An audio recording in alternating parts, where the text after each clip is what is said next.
Okay. Good morning, good afternoon, good evening all over the world and where you are tuning in right now. Hello, hello, hello, guys, and welcome to my a day in my live stream. Aba? So, hello, guys. I'm here again on your screen, and you might see me every day because it's because anyway to the first time to all those who were first time to see me live, my name is Julianne and I'm a business owner, and I own this website www.josonkit.com, and I'm a mentor to which we help individuals to jumpstart their online business. And you might see me every day, as I've mentioned a while ago, because we have this 90-day success challenge ongoing right now in our team. And yes, today is our 63rd day, 63 days of 90-day success challenge. And every day we have a topic.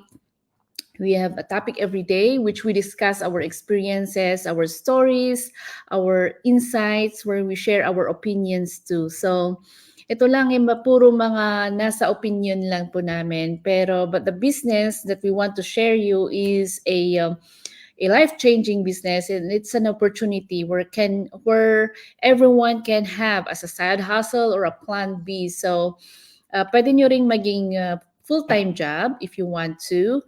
At yan ang dahilan kung bakit nasa live kami every day.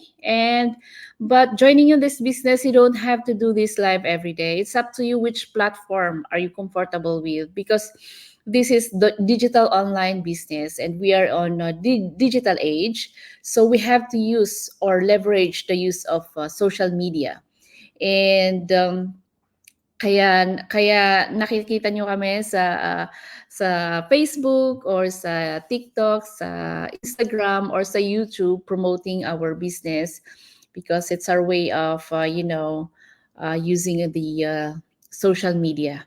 Oh, 'di ba? So lahat ng mga naghahanap ng pagkakakitaan diyan using the social media, my website po is www.josonkit.com. Yes. And for today's topic, and time check muna tayo. Today is September 22, 2024, and 3:41 p.m. na. So medyo late kasi it's Sunday. So I know everyone went to church, have family affairs. So medyo na late ng konti, and medyo nakimeron-meron sa isang business partner who just had their go live. So yan. And today our topic will be our insights, because it's the end of the week, so we will share our insights for the whole week's topic or discussion. And some takeaways na pwede nating i-share sa mga ating mga business partners at saka sa mga ating audience.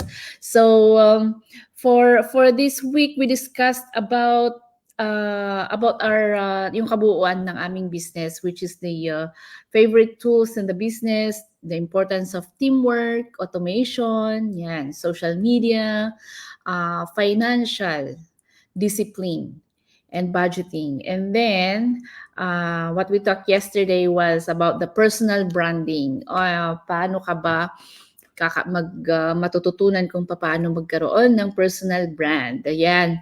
Which is yung magandang takeaways doon.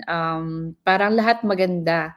Pero yung natutunan ko for the whole week, before I'm gonna share on what I've learned, and which everyone might be interested with. Let me just say hi to Sis Meg. You're here. Thank you for coming into my live. And have a blessed Sunday. Enjoy the day with the Fam Bam. Hello po. And just to check on my website here, hold on. There you go. So yes, so that's what we talked about yesterday. Yes, finally nahuli mo ako sa aking live. So yeah, Sis Maristel is here. Hello pa, shout out. LOL. I know. So, ang dami kong natutunan for for the whole week's topic. Nakakaano, nung pinalitan ni itong principal namin at saka itong teacher namin na si Sis Maristel, ang, week's topic namin, eh, nakaka-pump up ng, ng motivation. Talagang to the roof ang, motivation ng topic ngayon at saka kasi ang daming watching all my business partners, oh my gosh, there's a lot of, insights to be na makukuha at saka learnings talaga for this week's topic. And then I saw that they're changing again or nilalagyan nila ng mga tweaks for next week topic. So I'm excited what will be our topic for next week, oh, 'di ba? So, yes, before I will discuss the takeaways that I've learned from this week's shout out muna. Hi, Sis Meg. Yes, finally you're here on my live and thank you for coming in. And Sis Maristel, yung teacher namin si Ma'am. Hello pa shout out LOL. So, yes, thank you also for inspiring, oh, 'di ba? Naging ano na tayo, naging media influencer na tayo talaga. We are inspiring each other, oh, 'di ba?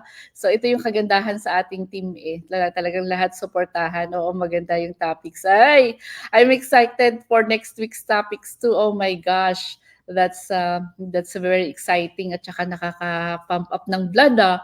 Parang mas lalo akong natatakot for next week. Ano kaya ang gagawin ni Teacher Maristel for next week's topic? Let's see, surprise us. Ay! Surprise us daw. Hello, Sis Jeans. Nakahabol din. I know you came from work and puyat ka. Hello, hello. So, yes, for last week's topic, those are the topics that we've discussed and yung natutunan ko doon is simulan lang muna tayo sa baba. Parang dalawa lang yata. Tatlo.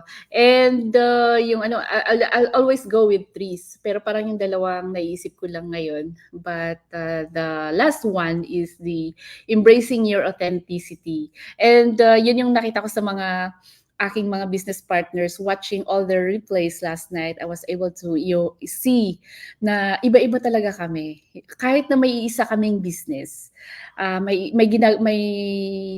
same, we all have the same business, pero my gosh, ang dami na iba-iba talaga. And it's all we have our own stories to tell, to share. Tsaka iba-iba talaga yung mga journeys namin and iba-iba talaga, ang dami-daming mga insights. And it is always good to work with not only one head but more heads together. Kasi talagang nagkakaroon ka ng mga learnings, mga insight na dadagdagan yung mga knowledge mo and about lalo na sa business, o 'di ba? So yun yung nakakatuwa. And kaya embrace your authenticity, and I've seen that to Sister Maristel, she was able to speak on her own native tongue. Oh, kaya natuwa ako. Kaya sabi ko ganyan, ay paano din ko kaya susundan or sisimulan na magsalita ng aking native tongue. Kasi yan din yung isa kong gustong gawin eh, yung magsalita ng native tongue natin. And we know that from Philippines, originally I'm from Philippines, and Philippines have a lot of languages, different language na ginagamit. Tagalog yung main, yung national language namin, pero iba-iba yan.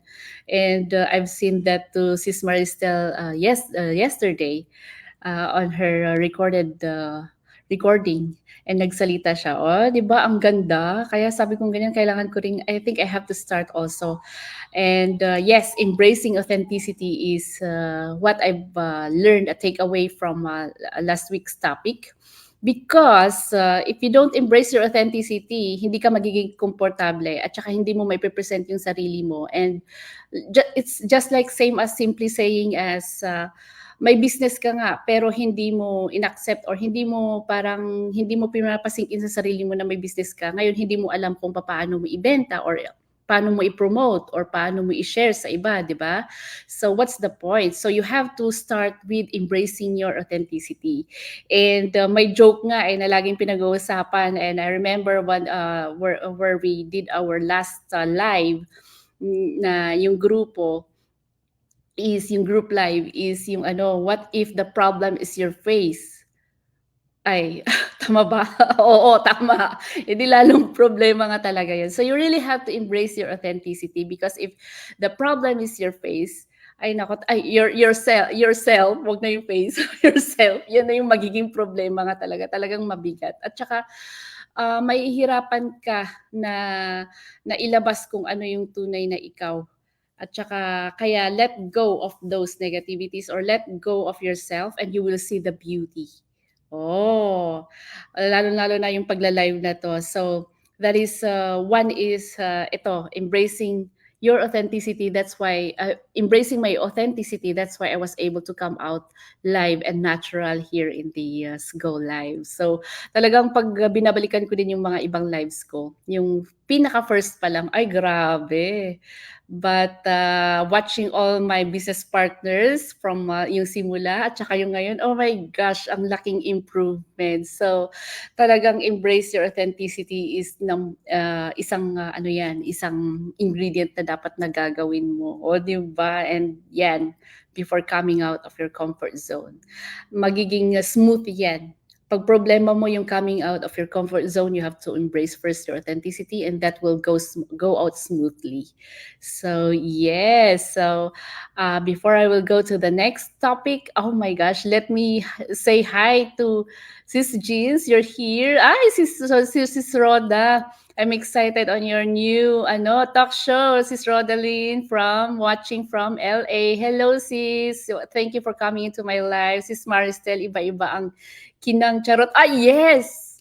Talagang kumikinang ang mga business partners natin, Sis Maristel, dahil sa 90 Days Go Live Go Live na to. At saka nakaka-proud, no? Ang grabe.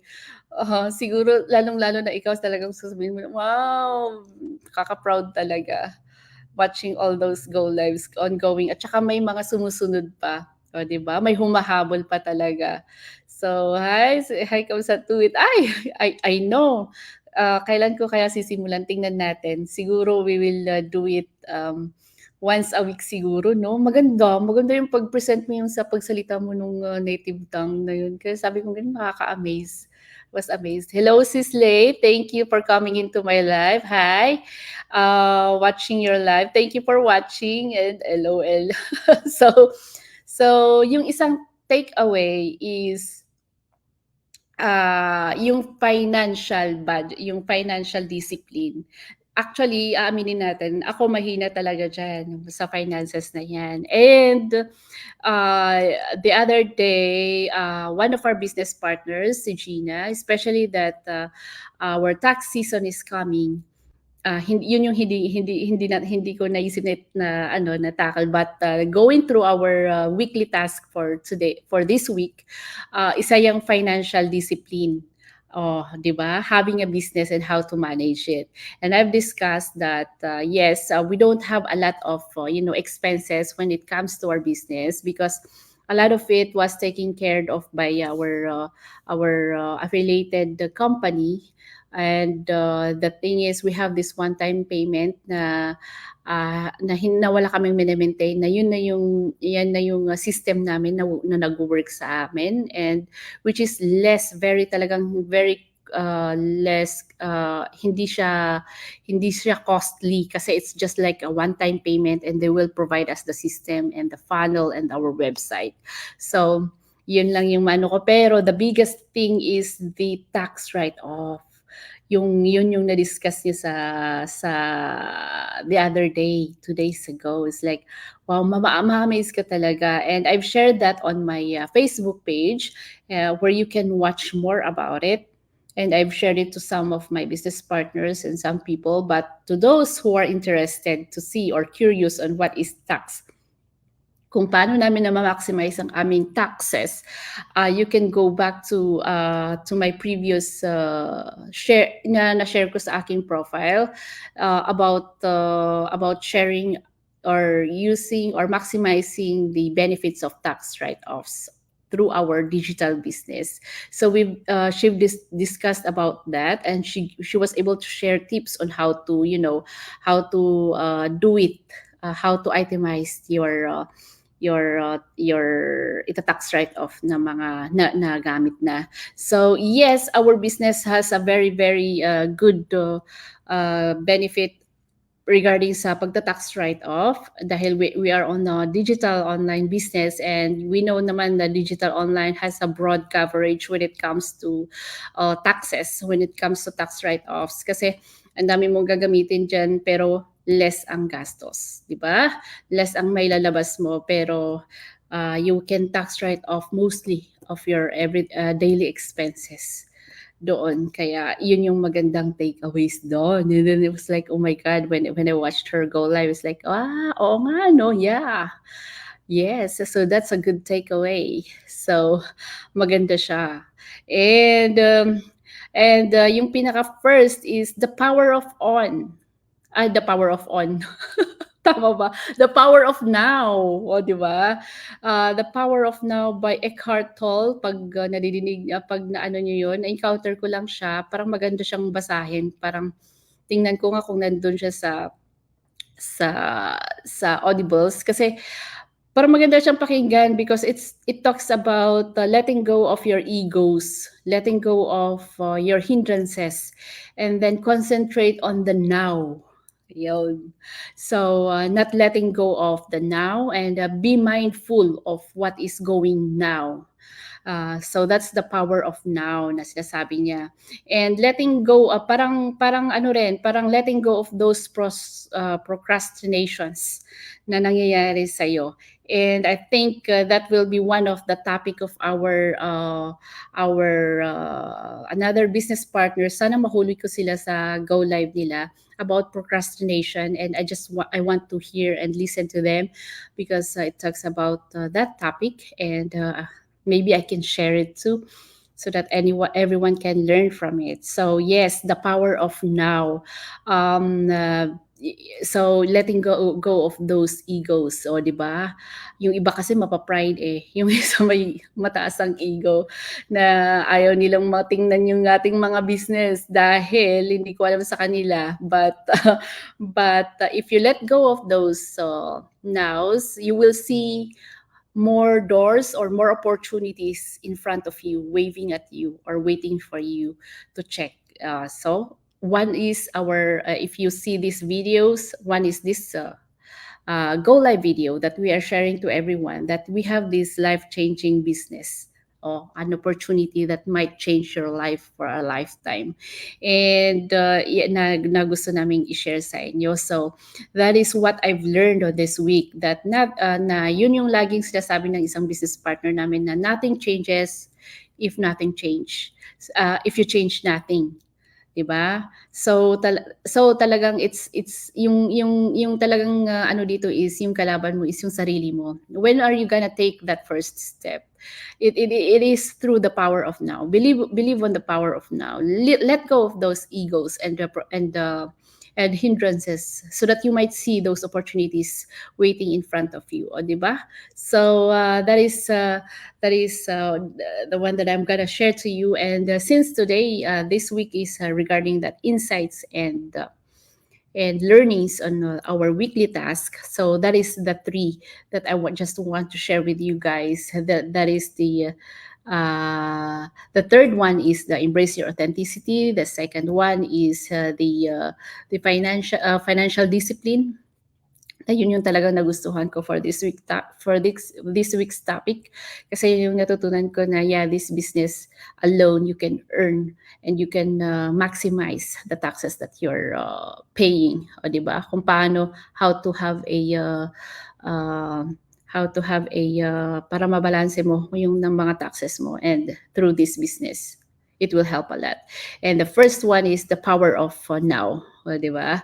So, yun yung gusto kong i-share ngayon, and hope that everyone was able to learn something. Kasi ang daming magandang topic ngayong week na to, and hopefully, so surprise na naman tayo ni Teacher Maristel. Ay, sa kanilang sa, sa pagbibigay ng mga mga tweaks sa ating mga daily topics. And parang ito yung pinaka-favorite ko na week na na para maganda rin na mag-assign ng your favorite week's topic. Parang ito yung sa akin kasi ang dami kong natutunan talaga. Especially the embracing your authenticity, and yun yung nakikita ko rin sa iba-iba naming mga business partners. At saka galing lang talaga kasi they were able to see kung ano yung talagang nila. Nakikita na nila kung ano yung talagang brand nila, 'di ba? Nakikita nila kung ano yung talagang biggest why nila. And at saka at saka nagiging komportable na sila. Ay, nakakatawa talaga. So, yes. So, that is for today. And yes, sabi ni Sis Jeans, yes, be open-minded. Let go of your egos. Di ba? So, yun yung parang na-pick up ko ngayong week's topic. Kaya parang nakakatuwa. And hi, thank you so much everyone for watching my Go Live for today, and hope to see you tomorrow on our 64th day. And masusurprise na naman kami kung ano yung magiging topic namin. And yes, to all those who are aspiring to have a new business and to be a new business owners, and who are looking for a side hustle or a plan B, you can always check on my website www.josonkit.com. And on the first, we have 3 steps. The first step is entering your name and your email on our website www.josonkit.com, and you will see a video. You will receive an email regarding talking about our business, an introduction regarding our business and what digital online business is, and how it conquered the digital space. So you will see the overview of it, and then step 2 is the blueprint or the black and white of our business, where you can see everything. And from there, hopefully that you can decide if this one fits for you. But if not, and if you have any questions, you can always approach us, and we can schedule an appointment for your questions to be answered.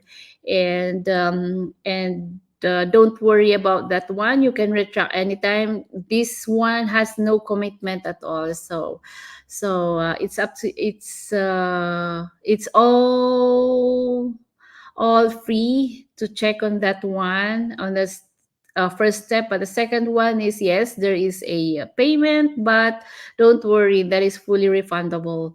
You can refund or retract anytime. And when you want to proceed, then we can be business partners, and we will show you how this business works, and we will guide you all the way, and we will support each other.